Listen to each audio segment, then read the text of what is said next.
अस्सलाम वालेकुम दोस्तों, सऊदी अरब की आज की ताज़ी फटाफट और बड़ी खबरों में आपका स्वागत है। मैं मोहम्मद साकिब और आप देख रहे हैं गल्फ लाइव हिंदी।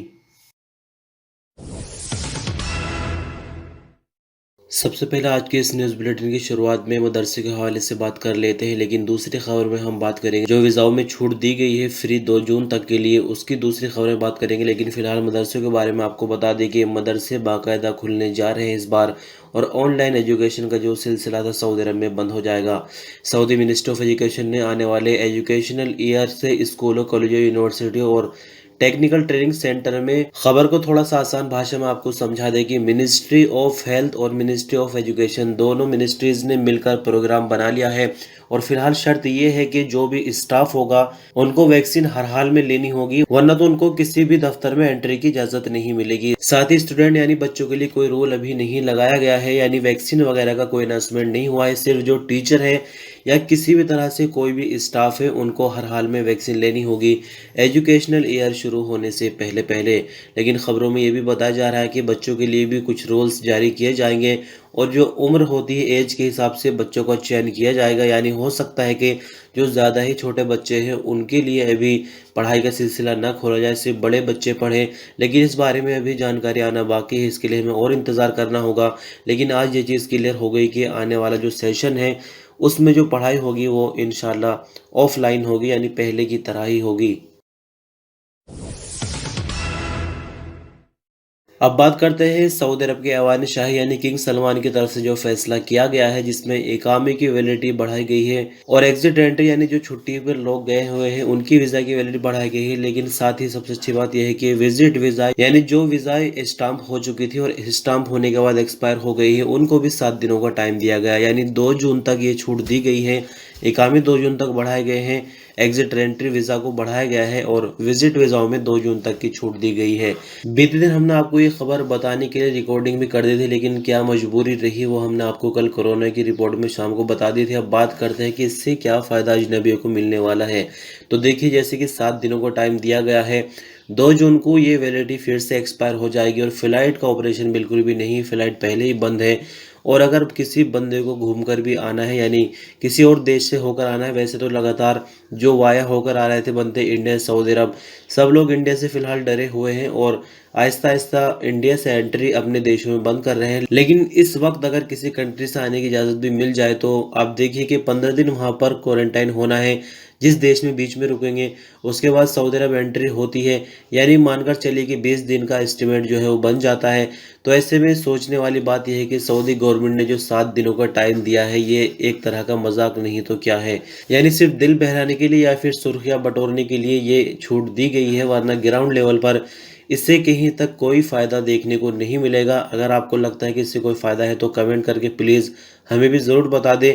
लेकिन जहाँ तक आपको इससे कुछ फ़ायदा मिल सकता है हमारे तजुर्बे के मुताबिक, वैसे ज़रूरी नहीं कि जो हम सोच रहे हैं वही आप सोचें, लेकिन थोड़ा सा अपना एक्सपीरियंस शेयर कर दें कि अगर 3 महीने के बाद फ़्लाइट का ऑपरेशन खुल जाता है, एग्जाम्पल के तौर पे ये बात कही जा रही है, और आपको इंडिया से सऊदी अरब आना हो और आपका जो इकामा और वीज़ा है वो पिछले 1 या 1.5 साल से एक्सपायर पड़े हुए हैं, लेकिन जैसे कि 7 दिनों की छूट दी गई है तो जैसे कि आप 3 महीने बाद आते हैं तो फिर आपको इन 7 दिनों के बाद से फीस देनी होगी, इकामे की भी और एग्जिट एंट्री वीज़ा की भी।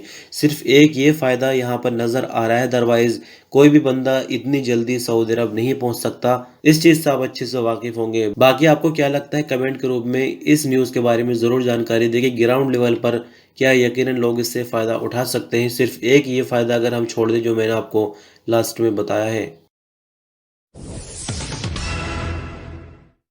सऊदी अरब की general authority of civil aviation ने अजनबी पैसेंजर्स और वैक्सीन लगवाने वाली कैटेगरी वालों के लिए गाइड बुक जारी कर दी है। गाइड बुक यूं तो आपको सिविल एविएशन अथॉरिटी की वेबसाइट पर मिल जाएगी, लेकिन यहाँ हम आपको बता दें कि गाइड बुक में जो नियम नए लिखे गए हैं उसके मुताबिक जो पैसेंजर ऐसे सऊदी अरब आ रहे हैं जिन्होंने वैक्सीन लगवा रखी है, यानी जो वैक्सीन के लिए अभी नियम बनाया गया है सऊदी गवर्नमेंट की तरफ से कि या तो दोनों डोज वैक्सीन की ले चुके हो या अगर एक डोज वैक्सीन की ले ली है तो 14 दिन गुजर जाने चाहिए, तो उन्हें तो होम क्वारंटाइन किया जाएगा, यानी क्वारंटाइन से तो छूट नहीं मिलेगी। उनको 7 दिनों के लिए घर में रहना होगा और 7 दिन होने से पहले यानी छठे दिन पीसीआर के टेस्ट कराना होगा। लेकिन जैसे कि जिन लोगों ने वैक्सीन नहीं ली है तो उनको होटल में क्वारंटाइन होना पड़ेगा और जो होटल का खर्च होगा वो भी पैसेंजर को ही सहन करना होगा। यहाँ मैं आपको बता दूं कि जिन कंट्रीज से छूट है सऊदी अरब आने की, यानी जो कंट्री बैन नहीं है, सिर्फ वहीं से अजनबी पैसेंजर्स की एंट्री हो सकती है। लेकिन वैक्सीन वाले और बिना वैक्सीन वाले दोनों ही कैटेगरी के लोगों को क्वारंटाइन तो होना है, लेकिन फ़र्क ये हो जाएगा कि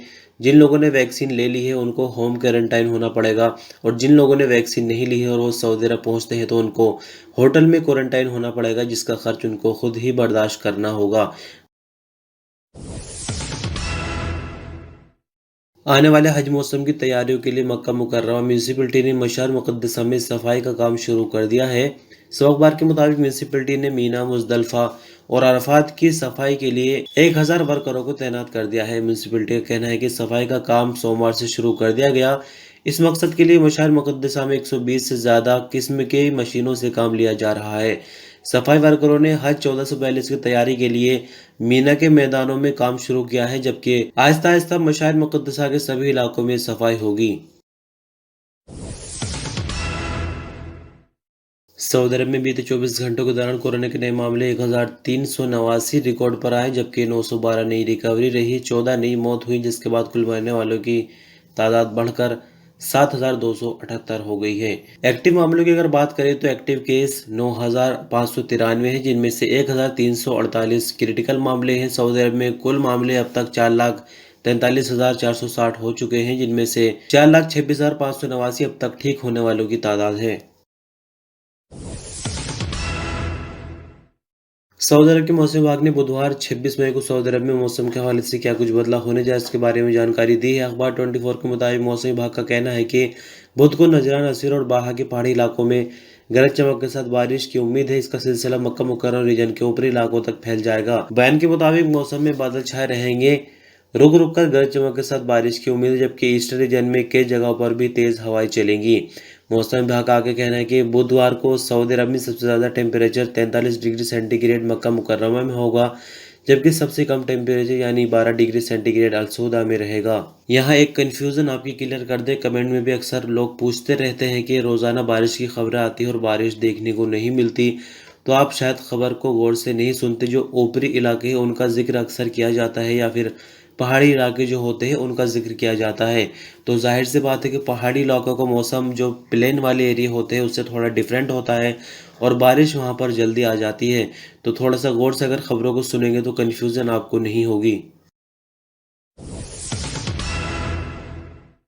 सऊदी अरब के मिनिस्टर ऑफ इस्लामिक अफेयर का कहना है कि मंगलवार को 7 इलाकों में 18 नई मस्जिदों को सैनिटाइजिंग और साफ सफाई होने के बाद दोबारा खोला गया है। सुबह अखबार के मुताबिक मिनिस्टर ऑफ इस्लामिक अफेयर ने अपने बयान में कहा कि बीते 108 दिनों के दौरान 1344 मस्जिदों को टेम्परेरी बंद किए जाने के बाद दोबारा खोला जा चुका है।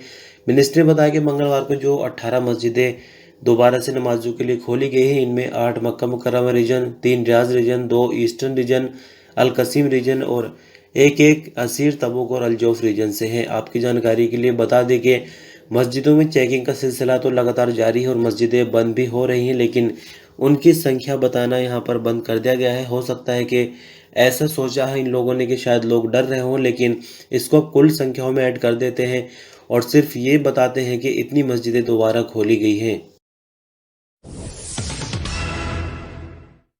सऊदी मिनिस्टर ऑफ हेल्थ का कहना है कि सऊदी अरब में कोरोना वैक्सीन लगवाने के कारण अब तक कोई भी मौत नहीं हुई है। अल इक्तिसादी अखबार ने मिनिस्टर ऑफ हेल्थ के हवाले से बताया कि कोरोना वायरस से सऊदी अरब में मरने वाले 78% लोगों की उम्र 50 साल या उससे ज़्यादा है। मिनिस्टर ऑफ हेल्थ का कहना है कि डायबिटीज़ से मौत का खतरा 6 गुना ज़्यादा बढ़ जाता है, जबकि ब्लड प्रेशर के मरीजों को सेहतमंद इंसानों के मुकाबले में 5 गुना ज़्यादा मौत का खतरा होता है। मोटापे और गुर्दे में खराबी वाले मरीज आम लोगों के मुकाबले में मौत का ज़्यादा खतरा होता है। डायबिटीज़, हाई ब्लड प्रेशर और मोटापे वाले मरीज सेहतमंद लोगों के मुकाबले में 66 गुना ज़्यादा मौत का शिकार होते हैं।